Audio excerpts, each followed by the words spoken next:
about today is my recent testimony this past week at the Federal Reserve Board of Governors for the open comments section, and my presentation at the 10th Annual National Policy Research Center in New Orleans. It was a whirlwind week. So please like, subscribe, and share. And I'll be having this conversation with our producer, Rick Clear. So looking forward to talking to Rick. Rick.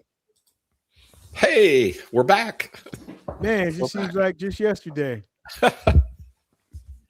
Oh my, Thaddaus. You've had a busy week.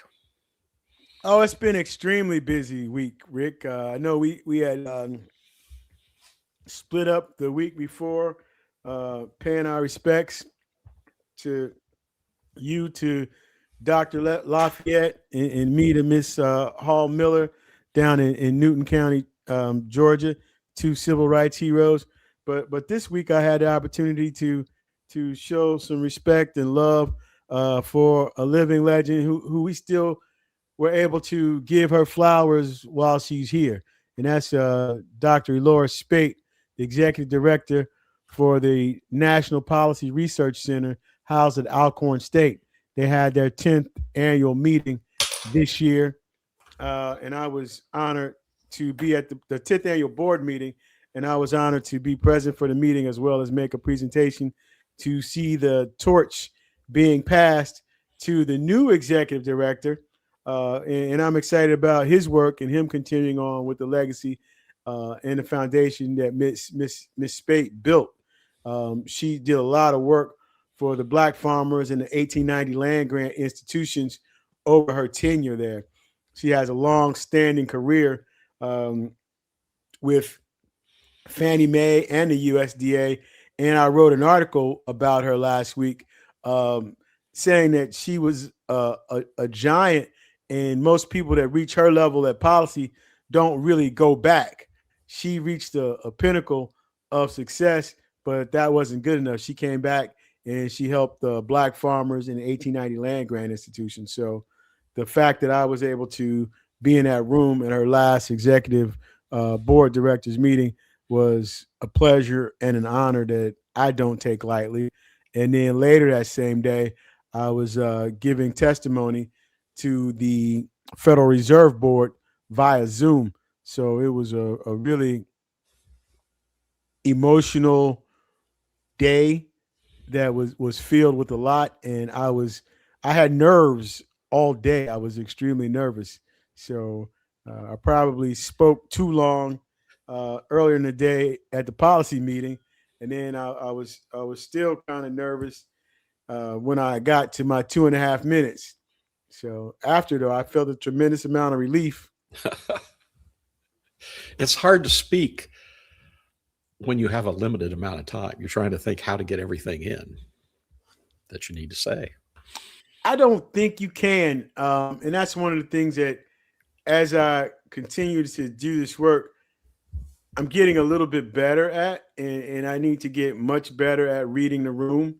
But that's something that I'm also actively working on. But you don't get better until you do it. So with every iteration, I'm always trying to figure out how to get better. Like with our radio show and podcast, you continuously coach me on how to get better here. I don't know if I'm getting any better, but I know to keep my mouth close to the microphone, keep my eyes direct, and keep my thoughts clear and concise. And when you're using a camera that automatically adjusts to the light, you need to not always wear a white sweatshirt. Okay, but you've had a rough week, so we didn't make you change today. It wasn't really that rough. It was an honor. And prior to that, what is so interesting is I was in the AQB meeting where they kept talking about public trust, and that seems to be, I don't know. It almost feels like a punchline sometimes, because when you start talking about uniform standards of professional appraisal practice and public trust, the two just don't seem to line up, in my opinion. You can't have uniform standards, and then you have 55 different levels of enforcement across the country and it's anything but uniform. It's like every state is doing their own thing. And then this past week, I believe it was March the 13th, that the president signed an executive order. And so that executive order was music to the housing industry. But Section 6 of that order talked about appraisal modernization, and it was shifting towards a national license. And in the AQB meeting, the president spoke for a few minutes, and she mentioned that they were lobbying Congress and senators, saying that that was going to cause an unintended consequence, taking power away from the states. Well, I totally disagree. I think that's exactly what needs to happen, and this executive order lays the groundwork. Actually, that is the law now. So what we need to focus on is an enforcement mechanism for that law, which is what I have submitted as part of the record. So I'm really Okay.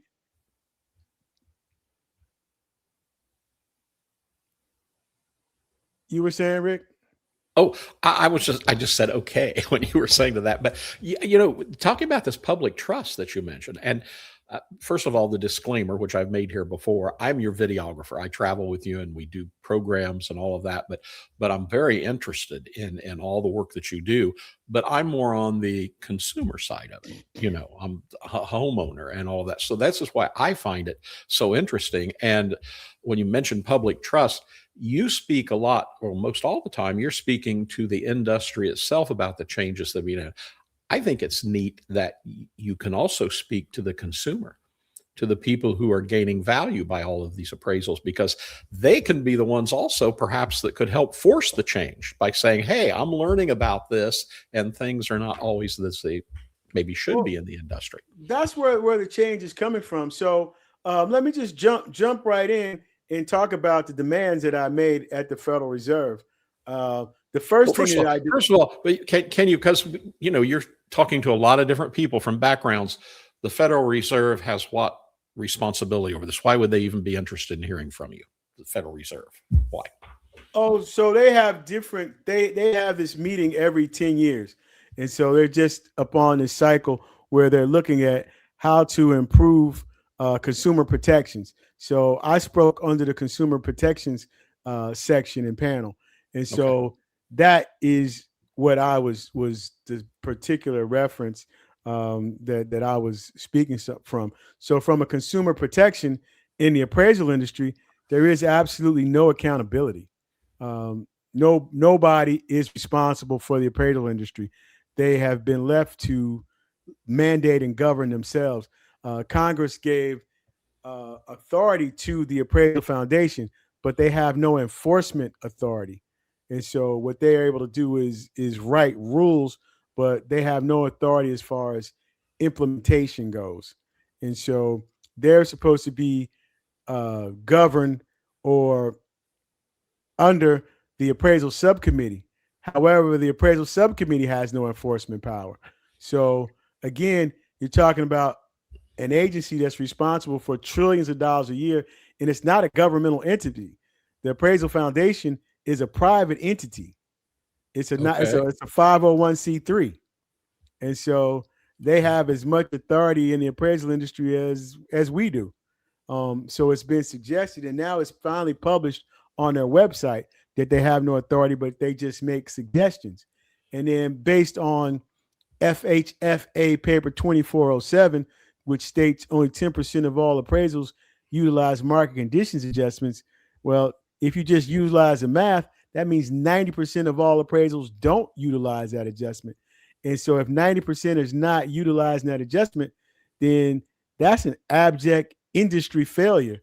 And it disproportionately impacts Black and brown people. So when you hear people talk about appraisal bias, I would say the appraisal industry is right. There is no appraisal bias. What there is miseducation. And that miseducation disproportionately impacts Black and brown folks. But the consumers don't know the difference. So to them, it is appraisal bias. So you got you've got one issue that people are looking at from two different lenses. And what I have been able to do is bring those two lenses together. Okay. And when you're speaking to the Federal Reserve, I guess they control the money, so there is a little pressure there to be on the job. Yeah, but with the president's new executive order, Mm-hmm. to promote mortgage access credit, Section 6 is modernizing the appraisal regulations, and that's supposed to happen immediately. That's not a request. That needs an implementation. So what I presented, my first demand is that we establish the Federal Appraisal Enforcement Authority. Now they would be the authorized body by the president's order, to be an independent federal agency with direct jurisdiction over appraisers and AMCs in all federal related transactions. So the FAEA is the enforcement body that would make Section 6 a reality. Now we have an enforcement body that can carry out the president's executive order. The second demand that I made is the codification of reconsideration of value into federal law for all federal related transactions, residential, agricultural, and commercial. And that could be the enforcement mechanism, because right now, as reconsideration of value is currently constituted, the evidentiary burden is placed on the consumer. And that's just not how it should be.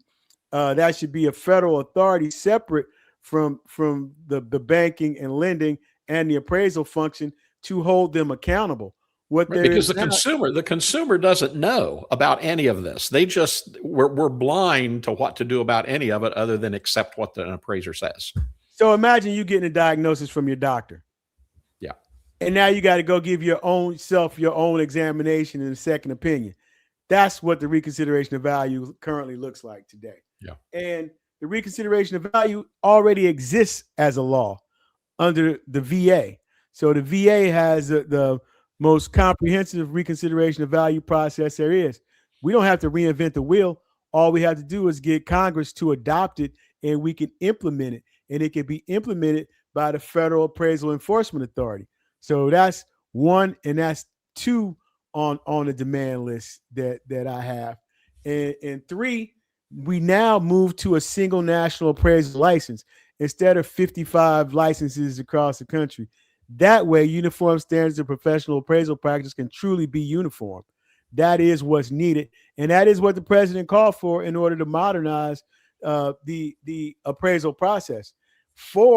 My fourth demand is the implementation of modernizing the appraisal process long term, and that's to implement the Land Grant Appraisal Reconstruction Act.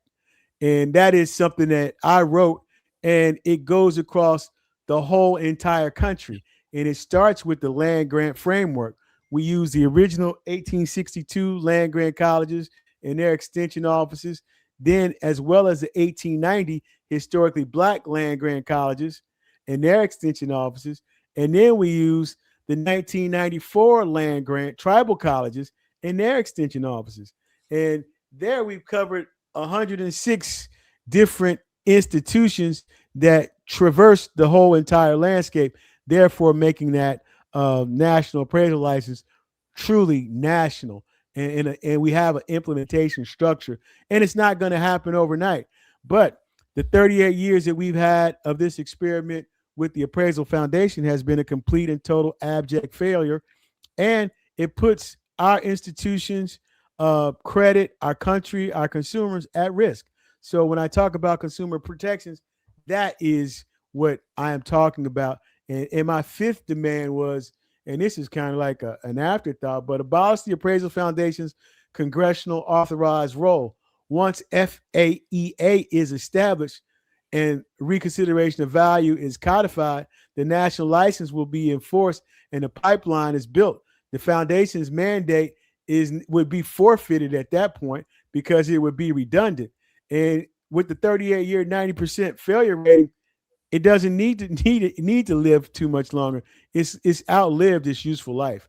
And So with a national licensing, this would have educational requirements as well, wouldn't it? oh, So in other absolutely. words, appraisers could be a respected and well-educated industry.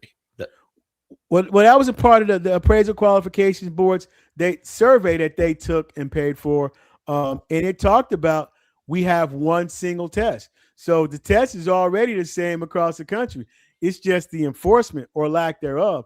And so this would bring uniformity to it. And again, the president's executive order does this brilliantly. And for the Appraisal Foundation to be arguing that the unintended consequence takes powers away from the state, I completely and totally disagree. It brings a modernization to the appraisal function. That's great. I mean, super. But I read something in one of the things that you sent that you had 2.5 minutes to speak, and that's it. But well, they ask you to continue. Oh, okay. So That's kind of a good sign. So what you're talking about was that. So that was in Kentucky last year. I had 3 minutes to speak, and I talked about reconsideration of value. And while I was there, I actually talked to the president of the Appraisal Foundation, and I was trying to convince her about the power of reconsideration of value. And she told me that it was not the Appraisal Foundation's responsibility, and that the GSEs would be taking care of it. So I talked to somebody from the National Association of Mortgage Brokers. Same conversation. They told me that I should talk to somebody else. So with that, we're back to lack of accountability. Everybody thinks somebody else is taking care of it. And then at the same time, everybody's talking about public trust. Well, where is the trust? How can you trust an institution that has a 90% failure rating? 90% failure rate.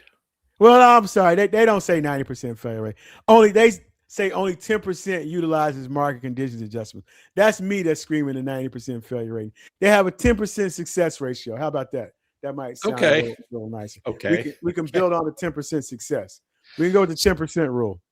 So in other words, all of us who are consumers of your industry, we should be concerned. We should be watching what's happening because it's the value of what we own. Everybody should be concerned because it is the basis of trillions of dollars every year in assets that are not being properly valued. So that's across all types. That the study was just specifically in residential, but I would venture to say it's the same in commercial. As a matter of fact, I mean, you hear me talk about it all the time. The undervaluation in the Black community is $200 billion in residential real estate, $100 billion in heirs property, and $100 billion in Black farmers lose, and then the Black church loses at least $400 billion a year in undervaluation, and nobody's ever did a study about that. So those are things that we want to be able to work on and to quantify and just give people some relief and some guidance and to accurately value their properties. And we have the ability to do that, to modernize the appraisal industry today through data science, evidence-based, data-driven analysis. We did the show with George Dell a couple of weeks ago. George has been fighting this appraisal modernization utilizing data science now for at least 25 years. So I was fortunate to be able to take his class a couple of years ago. And I consider him another giant and an icon in the industry who I've had the pleasure of knowing and working with. Well, when you talk about modernization, and again, I'm not in your industry, but I've followed you enough around that listening to some of the young people who are involved using drones and the mapping systems and all of that, it is unbelievable what is there and available.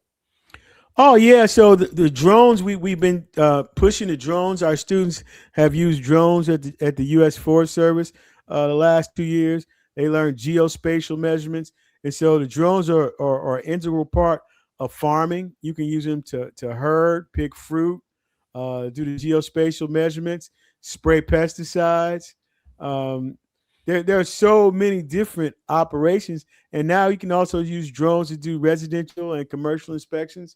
Our partner Journey Drones, and Daniel has been very instrumental in helping to teach and train folks about the drones. And they also get an A107 license.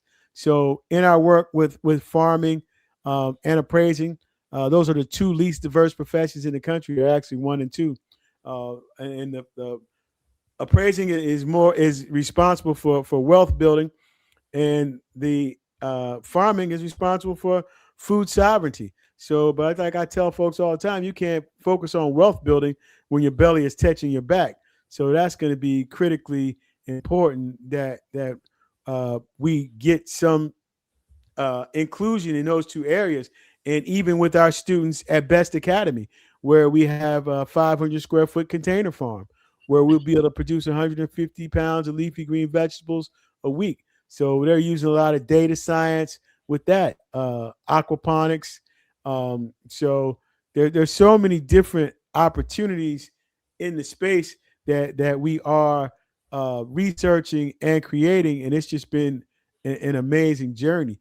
But that's that's the last part of what my testimony was all about. So a lot of that was very hard for me to get in 2.5 minutes. And again, I was extremely nervous, and I felt like I had a good presentation at the policy center. However, I don't think it was my best presentation because I was really unnerved about the 2.5 minutes. And but it's neither here nor there. But whatever I didn't get in, I can definitely get it in for the record. I would have loved to have been there to see how you did anything in 2.5 minutes. I've never known you not to speak.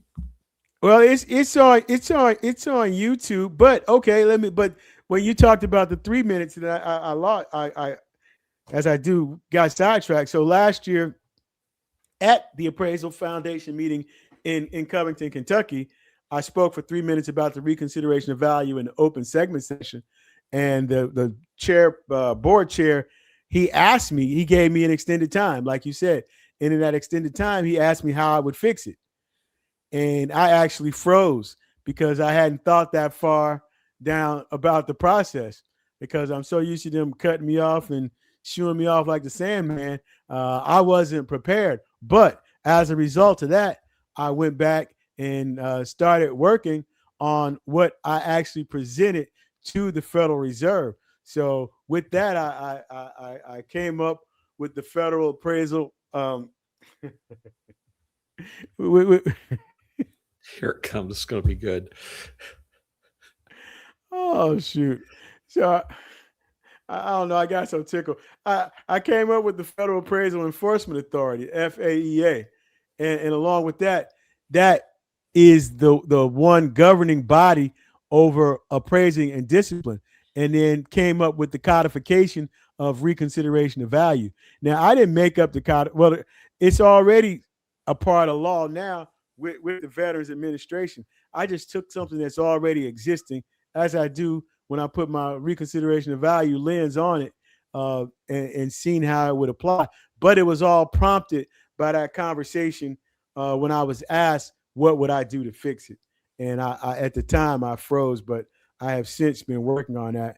And on March 26th, my presentation to the Federal Reserve was a manifestation of that question. Okay, very good. I have another major question to ask you that's kind of on my mind about policy, but I just want to make a comment, or it's not really a question, a comment, but talking about the inequity in all of this appraisal industry and Black and brown communities. But it dawns on me that I think that if you went to the most Caucasian white community in America, that there's still going to be that, oh, you're from this side of the tracks, or you're from this side of the tracks. You're here or you're there. Doesn't that just happen everywhere, regardless?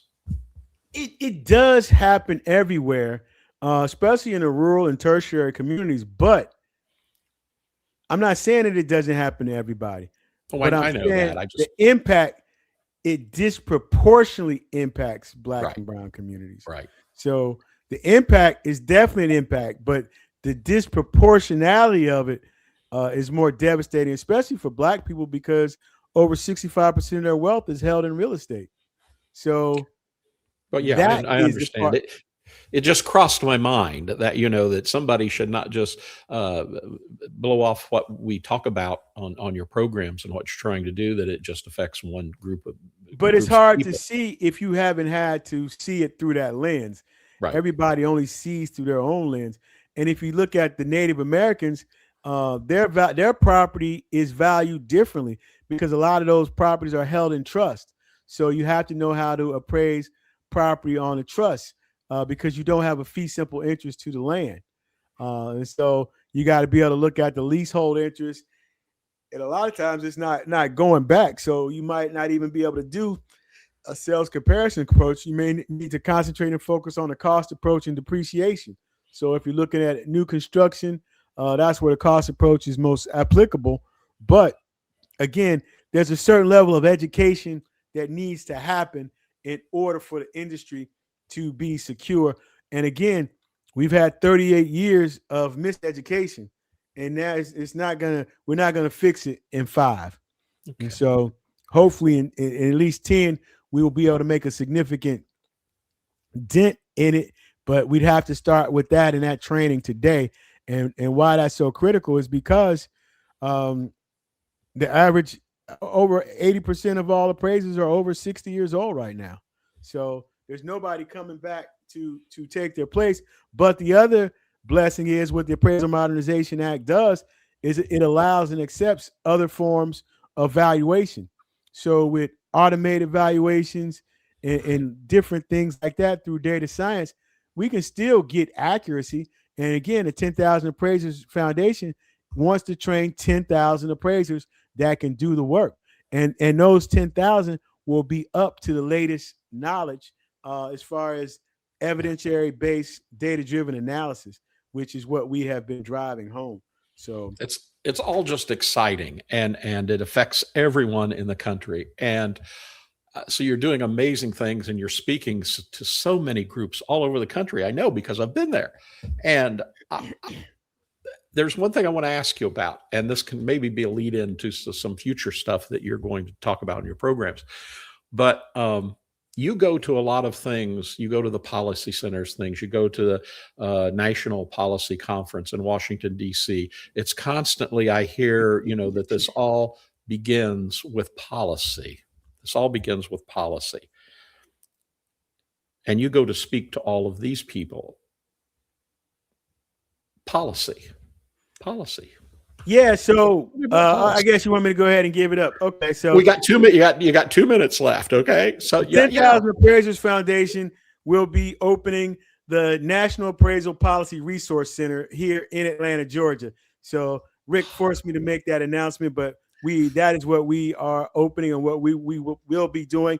I'll start to bring you more news about that later on our tours and speaks. But we will be opening and having our official opening ceremony in June.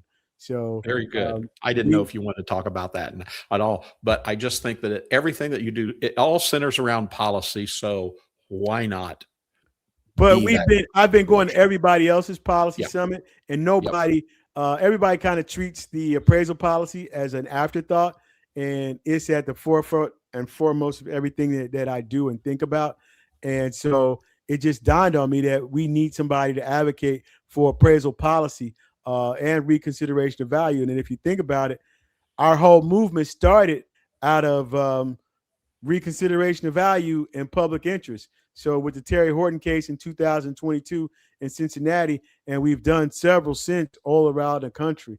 And so again, that policy work is critical and what we will be focusing on moving forward. So I'm excited and I'm thankful. And again, I appreciate all that you have done and all that you do and all that we have yet still to do. So thank you, Rick. Well, it's exciting because it makes a difference in the lives of every aspect of this country. There you go. Yeah, Rick. So we pretty much on the downside of the needle now. So all we got to do is be able to look back for those coming behind us and try to make a better way for them for however much time we got left to do that. Yes, sir. Yes, sir. All right. Well, please like, share, subscribe if you like this episode. I guess we probably need to put a QR code up there, Rick. So if somebody wanted to scan and give us some money, these things aren't free. They don't take care of themselves. But again, we continue to push and pull and whatever we got to do. Maybe we get a blue light and have a rent party. That's exciting too. Want to go deeper? Visit us online at 10kba.com or learn more about our foundation's mission at 10kaf.org. Stay informed, stay empowered.